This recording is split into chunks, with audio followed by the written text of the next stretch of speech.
देखेंगे कि हमने आज दुनिया का कितना बड़ा बुरा माहौल है।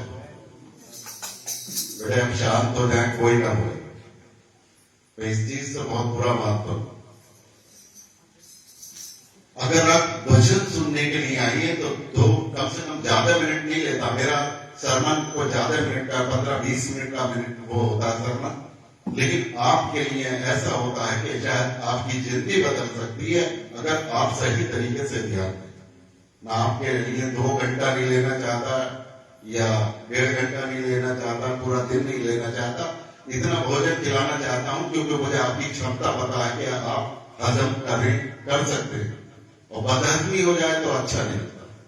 इसलिए आज परमेश्वर का वचन है हमारे सामने। हम पूरी दुनिया के अंदर देख रहे हैं, एक देश लड़ रहा है, दूसरा देश लड़ रहा है, तीसरा तैयारी कर रहा है, चौथे के पास वो ताकत बन चुकी है। और यहाँ पर हमने वचन को पढ़ा कि शांति का राज्य। हमारी जो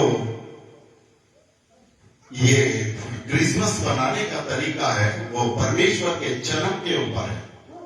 और परमेश्वर का जन्म क्यों हुआ है, समझने का विषय यह है कि परमेश्वर को जरूरत क्या पड़ी थी, उस ईश्वरीय शक्ति को क्यों जरूरत पड़ी थी कि वो मनुष्यों के बीच में मनुष्य बनकर हमारे बीच में आए और रहा, हमसे बातें की, हमारे साथ बैठा, हमारे साथ खाया, हमारे साथ वो इतने दिन तक रहा।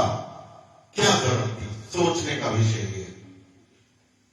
और अगर मत्ती 1:21 आयत उसको देखें तो परमेश्वर का वचन यहां पर यह कहता है कि वो पुत्र जनेगी और तू उसका नाम यीशु रखना, क्योंकि वह अपने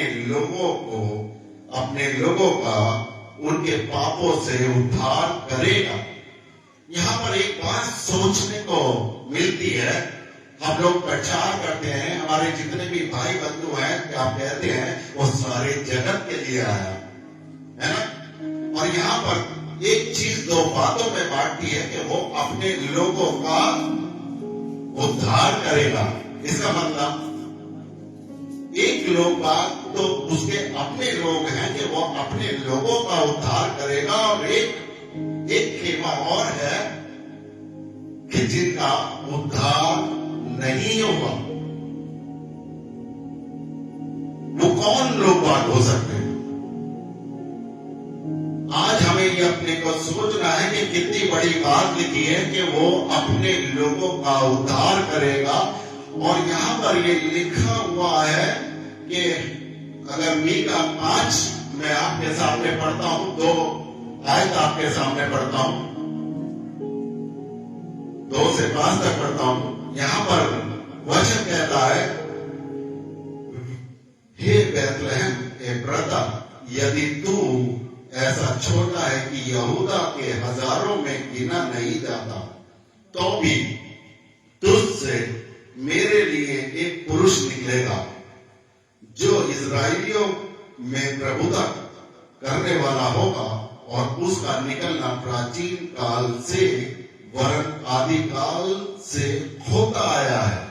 उसका जिक्र प्राचीन काल से और अनादि काल तक होता आया है। और यहाँ पर उसके आगे लिखा हुआ है, इस कारण वह उसको उस समय तक त्यागे रहेगा जब तक जच्चा उत्पन्न न करे। तब इस्राएलियों के पास उनके बचे हुए भाई लौटकर उनसे मिल जाएंगे, और वे खड़ा होकर यहोवा की दी हुई शक्ति से और अपने परमेश्वर यहोवा के नाम से, प्रताप से उनकी चरवाही करेगा। वे सुरक्षित रहेंगे क्योंकि अब वह पृथ्वी के छोर तक महान ठहरेगा। वह शांति का मूल होगा। आज हमारे संसार के अंदर, विश्व के अंदर अशांति देखने को मिलती है।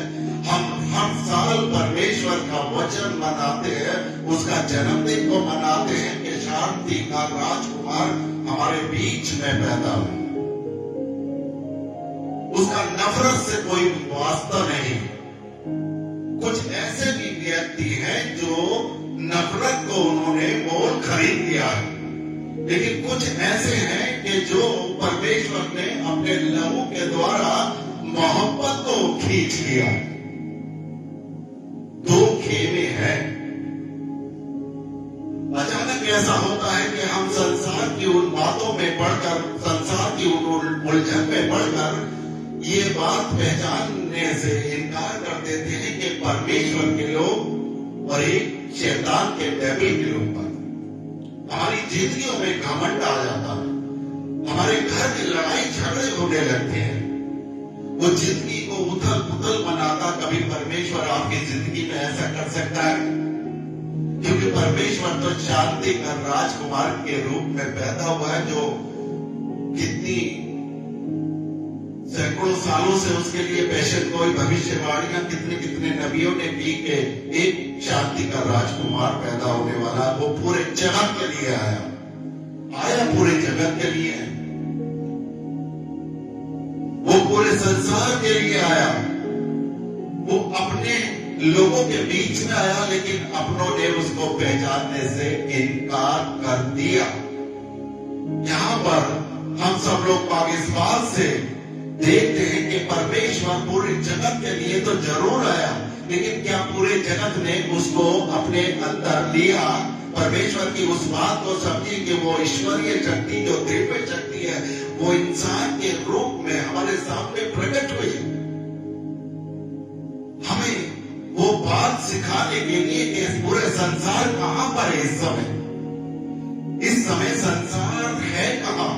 वो शांति का राजकुमार, वो शांति का राजा आज पूरे संसार के अंदर देशों में उथल पुथल हुई पड़ी है। और यहां पर लिखा है अंत के दिनों में ऐसा होगा कि यहोवा के भवन को पर्वत पर, पहाड़ों पर दृढ़ किया जाएगा और सब पहाड़ियों से अधिक ऊंचा किया जाएगा, और हर जाति के लोग धारा के समान उसकी ओर चलेंगे, और बहुत सी जातियां के लोग और आपस में कहेंगे आओ हम यहोवा के पर्वत पर चढ़कर उसके भवन में चले। ऐसा क्या है? हम सब लोगों के लिए एक प्रेरणा है, यहाँ पर एक स्रोत है, एक चीज है। हम लोगों का जो अंदर घमंड है, हम तो बहुत बड़े ईसाई हैं। यहाँ बहुत ढेर सारी जाति इस भवन के अंदर जो आज देखने को मिलता है, सारे दुनिया के जितने भी चर्चेस हैं, सारी जातियां चर्चों के अंदर जा रही हैं। क्यों जा रही है? क्यों जा रही है? परमेश्वर की वो बात पूरी होने के लिए जा रही है, जो उसने कहा कि पूरे जगत के लिए वो आया। वो खाली ईसाइयों के लिए नहीं आया, वो खाली पंजाबियों के लिए नहीं आया, वो पूरे जगत के लिए आया।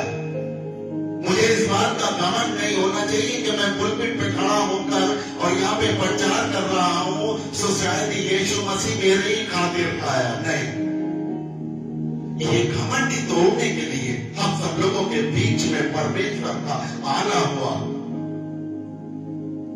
और 3.5 साल में उसने ऐसा उथल पुथल मचा के रख दिया कि दुनिया का कोई भी देवी देवता, कोई भी जितने भी लोग बाग अपने आप को कहते हैं, 3.5 साल में पूरी दुनिया को बदल के रख दिया। 3.5 साल का इतिहास उसका हम देखते हैं। उसने कैलेंडर बना दिया, तारीख उसी समय से बनने लगी, उससे पहले तारीख की कोई जनगणना नहीं थी।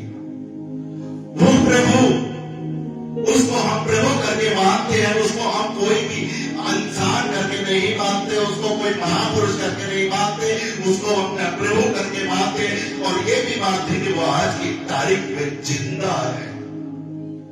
अगर वो जिंदा है तो हम क्यों मरे हुए हैं?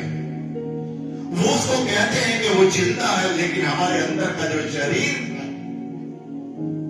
जिसमें परमेश्वर ने कहा कि तुम परमेश्वर के मंदिर हो, वो मंदिर गायब है। हमारे शरीर में सड़न पैदा हो चुकी है। क्यों?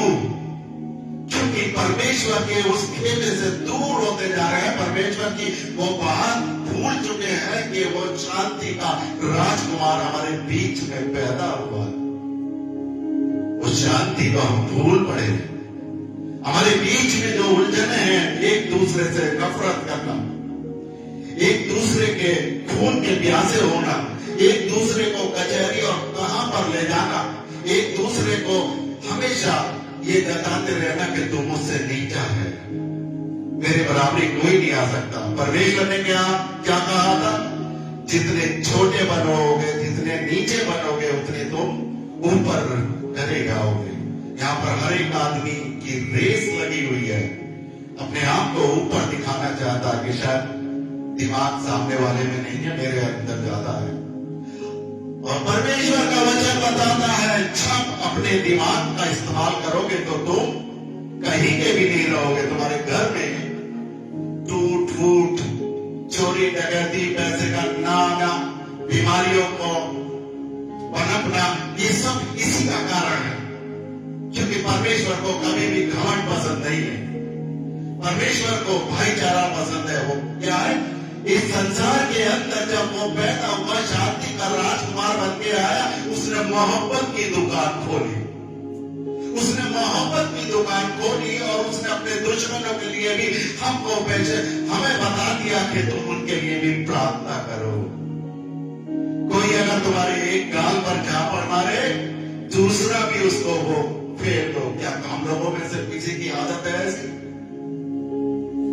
हम लोग तो सीधा जवाब देते हैं, मुंह से गालियां निकलने लगती हैं।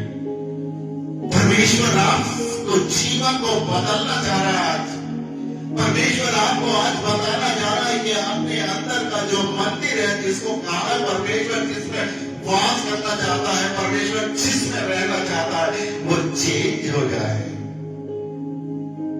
किसी को 30 साल हो गए, किसी को 50 साल हो गए, किसी को 20 साल हो गए, किसी को 15 साल हो गए, किसी को 5 साल हो गए। जन्मदिन 25 तारीख को मनाते हैं। जन्मदिन तो बन जाता है, लेकिन अपने अंदर का जो जन्म है, हमारे अंदर का जो मंदिर है, जो परमेश्वर की आत्मा अपने पास करना चाहती है, क्या हमने उसको चेंज किया? उसमें कोई चीज जन्मी है या नहीं जन्मी है? आज परमेश्वर आप सबों को बदलना चाहता है। आपके परिवारों में वो शांति लाना चाहता है। आपके परिवारों में से वो बीमारियों को हटाना चाहता है जो परमेश्वर का वायदा है। और परमेश्वर ने यहाँ पर वचन में कहा कि जो उसके अपने लोग बाग होंगे, उनके बीच में मैं शांति प्रकट करूंगा। जो अभी बेटी पलक ने पढ़ा का 4 में साफ लिखा हुआ, हमारे लिए बेचैन कोई है, उसके लिए तो बेचैन कोई हुई थी कि वो शांति का राजकुमार पैदा होगा, उसका नाम इमैनुअल रखना, ताकि सारी लोगों का प्रभुता उसके हाथों में हो। इजराइल के लिए लिखा।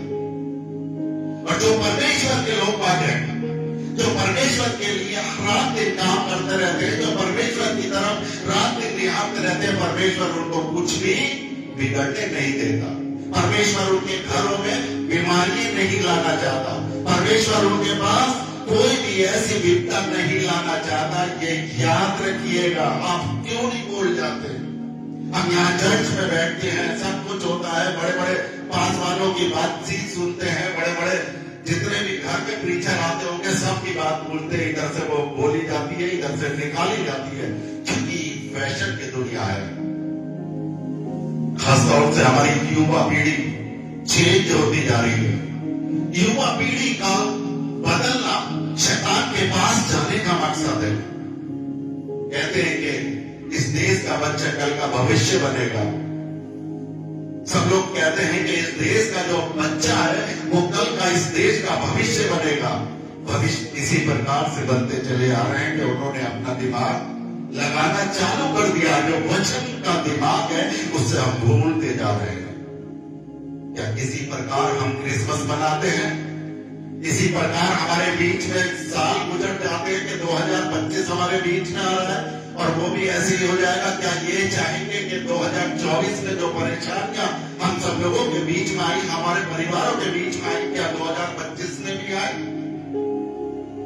लेकिन वो इसी प्रकार अगर हमने अपने आप को चेंज नहीं किया, हमने अपने आप को नहीं बदला, तो वो परेशानियां जो 2024 में थी, 2025 में उनसे बड़ी बनकर आने वाली है। आज वो मौका है, आज वो समय है कि अपने परमेश्वर को पहचानो, उस परमेश्वर के विषय में पहचानो कि जिसने अपने आप को पैदा करके सारी जिंदगी, उसने अपने जिंदगी को दुखों में गुजारा, और दुखों में इसलिए गुजारा कि हम लोगों को शांति मिल सके, आनंद मिल सके, सुख मिल सके। क्यों? इस बात को भी भूले पड़े हैं लोग बात। मैं देखता हूं आजकल प्रचलन हो चुका है कि क्रिसमस क्यों मनाना है। क्रिसमस प्रभु यीशु मसीह का आना आपके जीवनों को बदलने का था, आपके संसार को बदलने का था, आपके समाज को बदलने का था। हमने बहुत ढेर सारी चीज ऐसी खो दी है जो हम परमेश्वर के से दूर चले गए थे। हमने बहुत सारे नुकसान ऐसे उठाए जो परमेश्वर से दूर होते चले गए थे। आज समय है और उस परमेश्वर को पहचानने का। अगर परमेश्वर को उसको छोड़ दिया, हम डिस्कनेक्ट हो जाते हैं। आज हमारे सामने बहुत ढेर सारी मिसालें। अगर आपकी जिंदगी से, आपके मोबाइल से अगर नेट का कनेक्शन हट जाता है तो क्या नेट पूरी दुनिया से आपको जोड़ सकता है? कोई मोबाइल ऐसा बना हुआ है कि बगैर नेट के आपका मोबाइल पूरी दुनिया से जुड़ जाए? हमारा परमेश्वर से कनेक्शन होने का मकसद यह है कि दुनिया की सारी चीजें हमारे अंदर प्रवेश कर जाती हैं। जिस परमेश्वर ने, जिस यहोवा ने, जिस परमेश्वर ने मनुष्य जाति को बनाया, उसी मनुष्य जाति ने कंप्यूटर को बना दिया। अब लगा लीजिएगा कंप्यूटर ज्यादा है या वो मनुष्य ज्यादा है जिसको परमेश्वर ने बनाया कि मैं मट्टी के पुतले से एक इंसान की रचना कर, आदम के रूप। आदम ने आते के साथ ही गुनाह कर डाला, और गुनाह जब कर डाला जब उसको एक साथी दिया गया जिसको हम हव्वा के रूप में मानते हैं।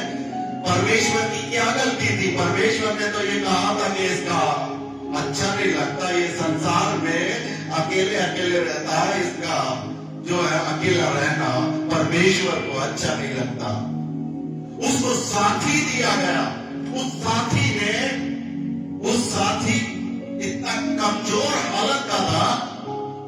यहाँ पर हम सब वो साथी जो था, वो साथियों की तरीके से अगर हम कमजोर होते हैं, हमारे घर बर्बाद हो जाते हैं, हमारे घर में बीमारियां आ जाती हैं, तो वो साथी काम करता है। अगर हव्वा को कमजोर देखा शैतान ने बरगलाया हव्वा को, आदम को नहीं। और साथी का मेल जोल इतना होता है कि साथी की बात मान लेता। बहुत से कहते हैं, बहुत से घरों में औरतों की चलती है, बोले इंसान की नहीं चलती, इस घर में औरतों की चलती है, वो घर बर्बाद होते हुए देखे। वो परमेश्वर का वचन ये नहीं कहता कि औरत की चले, औरत की सिर्फ इतनी चले कि वो अपने पति के साथ अच्छी तरीके से रखे। अगर नीति वचन अगर हमने पढ़ा हो, नीति वचन में सबको आदेश दिए। बहुत से पुरुष अपनी मर्यादा को भूल जाते हैं, बहुत सी स्त्रियां अपनी मर्यादा को भूल जाती हैं कि मुझे मेरे ऊपर कहां तक रहना है। आज आदमी है कमाने से मतलब है, बस उसके घर में कुछ भी हो जाए, कोई भूत आ जाए, बंजर आ जाए, कोई भी आ जाए, कैसा भी आ जाए, कुछ नहीं बोले हमारी जो औरत कर रही है वो सही कर रही है। ये परमेश्वर का वचन नहीं बताता है। परमेश्वर का वचन हमेशा आदमी औरत को एक कर्तव्य दिए। हमने व्यवस्था की पुस्तक पढ़े, व्यवस्था की पुस्तक पढ़े, हमारे लिए कुछ आदेश है। क्या आदेश है? कभी आपने इसका जिक्र सुना? आपने तो जिक्र दो ही सुने कि यीशु मसीह पैदा हुआ और यीशु मसीह मर चुका, क्रूस पर लटका दिया गया। उससे बीच के चैप्टर हमसे दूर है। शांति का राजकुमार का कहां से आपको पता चलेगा? जो शांति का राजकुमार की यात्रा को ही आप नहीं जानते। उसको कितने लोगों ने सताया, उसको कितने लोगों ने पीड़ित किया, और वो क्यों आया इस संसार के अंदर? कुछ पता नहीं, सिर्फ दिसंबर के महीने में के शांति का राजकुमार पैदा हो जाता है। दिसंबर के महीने में शांति का राजकुमार पैदा हो जाता है, लेकिन दिसंबर के महीने में कितने घर बर्बाद हो जाते हैं, पति पत्नी दूर हो जाते हैं, उनमें बनती नहीं है। लेकिन चर्च में जरूर जाएंगे ये पाठ देखने के लिए या पाठ पढ़ने के लिए या पादरी साहब का वचन सुनने के लिए कि शांति का राजकुमार शांति करने के लिए आया था। वो चाहे आपके घर की शांति हो, देश की शांति हो, पूरे संसार की शांति हो। परमेश्वर हम सब लोगों को कभी भी बदल सकता है। पौलुस को बदला, शाऊल की शक्ल में जो शाऊल पौलुस लगता था, वो शाऊल को चेंज करके पौलुस को होना पड़ा। क्यों? बहुत ढेर सारी मिसालें हमारे जीवन में, बहुत ढेर सारी मिसालें ऐसी होती है, अगर हम बाइबल को ग्रहण कर नहीं करते तो हमें पता नहीं चलता, उस इतिहास का पता नहीं चलता, उस जीवन का पता नहीं चलता कि जीवन हमारे लिए है क्या। हम सब लोगों को, अगर हम यहाँ पर मसीह के विश्वास में, तो हमारे पैदा होने से पहले मसीह ने हमको चुन रखा था। मसीह ने कहा क्या कर रखा था? जब हमारी पैदाइश के लिए हुई थी, माँ के गर्भ से चुन रखा था हम लोगों को लिए। आज जब इस संसार के अंदर आ चुके हैं, इस संसार के अंदर बहुत ढेर सारा समय पैदा होने के बाद हो चुका, तो हम इस बात को भूल चुके हैं कि परमेश्वर ने हमें क्यों चुना। चुनने का मकसद क्या था? उसको आने का मकसद क्या था? क्योंकि गड़बड़ी थी, वो तकनीकी प्रॉब्लम थी। इस संसार के अंदर जो तकनीकी प्रॉब्लम थी, वो ये प्रॉब्लम थी कि कोई भी साधु संत की, किसी की भी भविष्यवक्ता की कोई बात सुनने के लिए तैयार नहीं था। उसको तरस आया, बोले ये मेरे बनाई हुई रचना है, जिनको परमेश्वर, वो आदमी को ही मारता चला जा रहा है। शैतान इनके काम बीच में जाकर कर रहा है। इसलिए परमेश्वर को 25 दिसंबर के रूप में मनाते हैं। वो आना पड़ा कि क्यों ना इन सब के बदले में अपनी कुर्बानी दे दूं, अपनी जान दे दूं, अपने आप को हलाक कर दूं, ताकि मेरे हलाक होने के बाद ये लोग जान लें और इनको मुक्ति मिल जाए, उनको उद्धार का एक मार्ग इनके लिए तैयार हो जाए। उसकी आंखों में आंसू होते थे। हम सिर्फ ये जानते हैं कि वो जब क्रूस पर ले जा रखा था तो कोई तरह पड़ा था नहीं, परमेश्वर हमेशा हमारे लिए रोता था। जब ये संसार की स्थिति बहुत खराब हो चुकी थी, उस संसार का प्रभु जिसको हम यीशु मसीह के रूप में जानते हैं, अपने परमेश्वर के रूप में जानते हैं, उसकी आंखों में आंसू होते थे। और हमें सिर्फ पता है कि वो 6 घंटे तड़पा, 6 घंटे नहीं तड़पा। वो हमारे लिए सदैव आज भी रोता है, मेरे रात के लिए वो आज भी रोता है। क्यों ना हम उसको पहचानने की कोशिश करते। हम लोग उसको भूल जाते हैं, अपने इंजॉयमेंट में इतने लिप्त हो जाते हैं, परमेश्वर की वो बातें हम सारी भूल जाते हैं कि परमेश्वर ने मेरे और राम के लिए क्या दिया है। आज परमेश्वर हम सब लोगों के लिए अपनी जिंदगियों को भर सकता है। आपकी जिंदगी में वो भलाई हो सकती है, वो चंगाई हो सकती है, आपके परिवारों में वो शांति प्रकट हो सकती है जो आप मुद्दतों से देख रहे हैं कि वो नहीं जा रहे। इसी कारण किसी भी पीर पैगंबर के पास, किसी ओझा के पास, किसी तांत्रिक के पास चले जाते हैं, लेकिन वो शांति नहीं मिलती। शांति कहाँ मिलती है? प्रभु यीशु मसीह के पास आने से। अगर प्रभु यीशु मसीह का हाथ जहां पर भी नहीं है, वहां पर शांति नहीं। ये दुनिया की मिसाल है, सब लोगों ने देखा, नॉन क्रिश्चियन भी इस बात को स्वीकार कर रहे हैं। आज बड़े बड़े नेता स्वीकार किए हैं। जो मैं कहता हूं, जो गांधी जी, जो हम राष्ट्रपिता महात्मा गांधी के रूप में जानते थे और आज तक भी आदर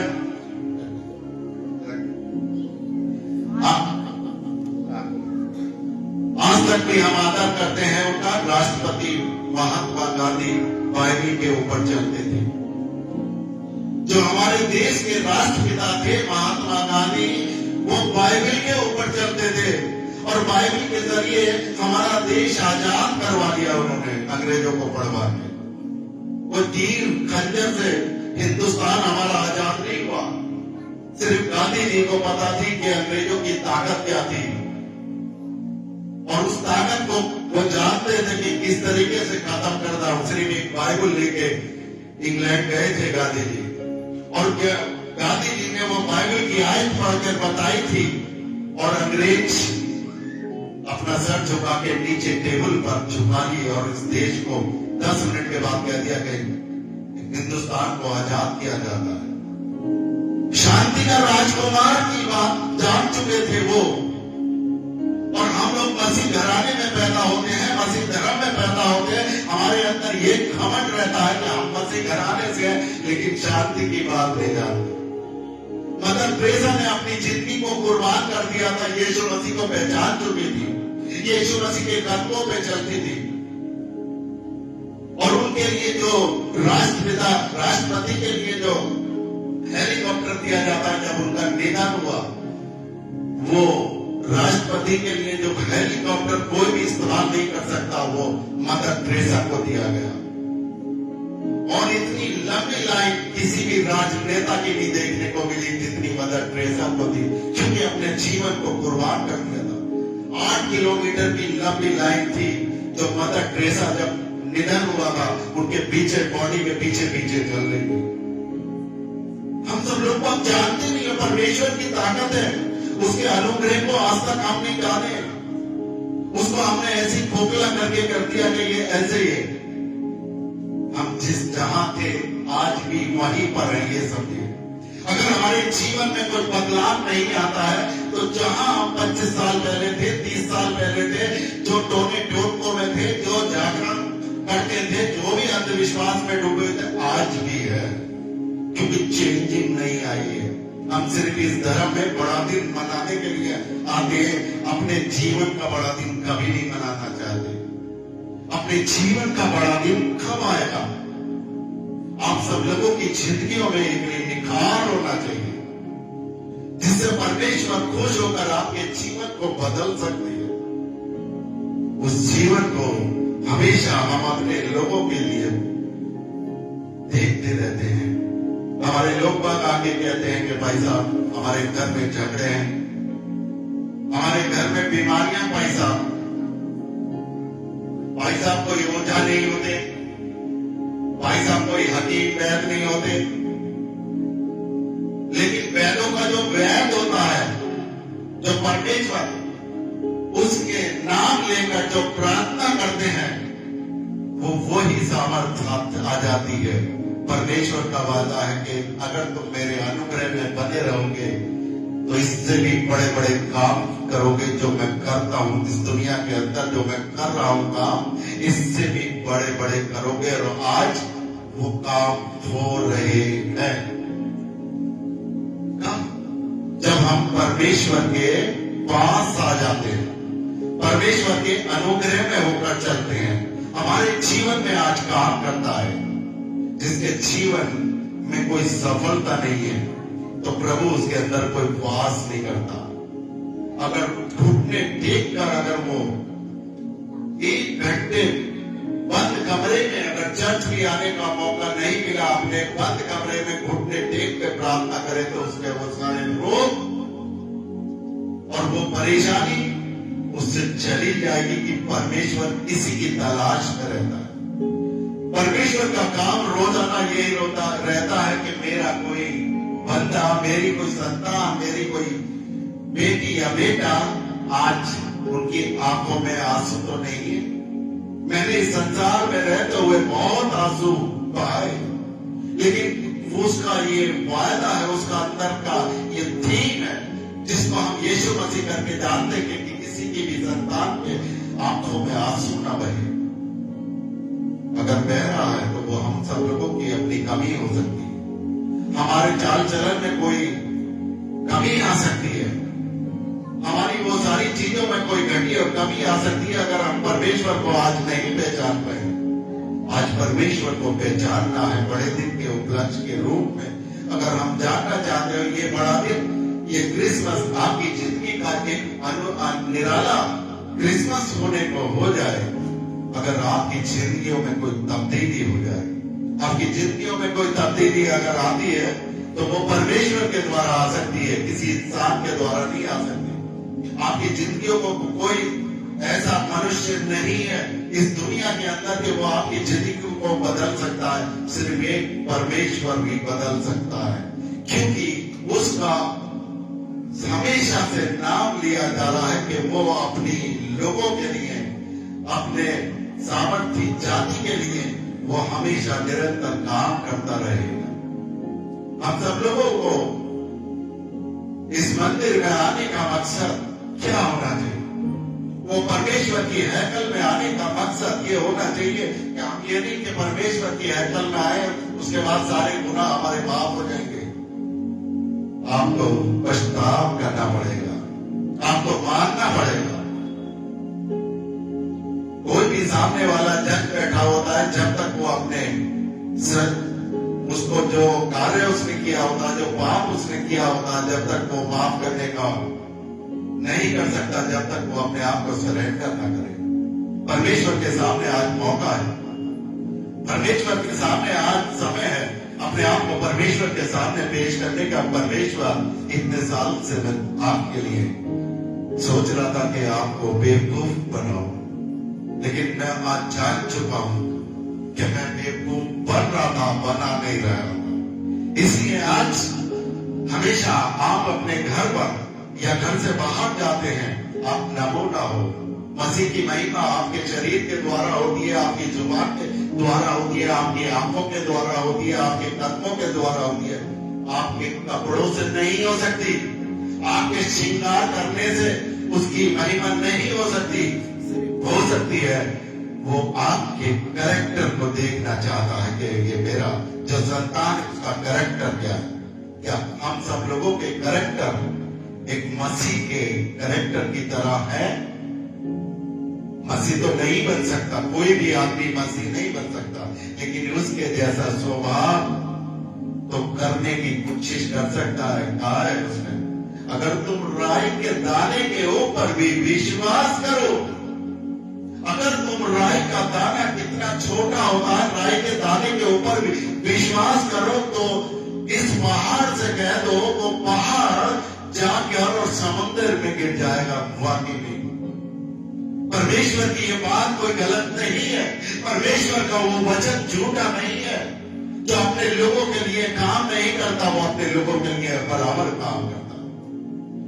इसलिए परमेश्वर के समीप आना, परमेश्वर के साथ में रहना हम सब लोगों के लिए हमदर्दी है। ये बड़ा दिन और ये चीज जो है हमारे बीच में जो 2025 आने वाला है, वो हमारी जिंदगियों में, आपके परिवार में अच्छी सफलता और अच्छी खुशी लेकर आए। सबको जय मसीह की। आपको ऐप सामने आ जाए।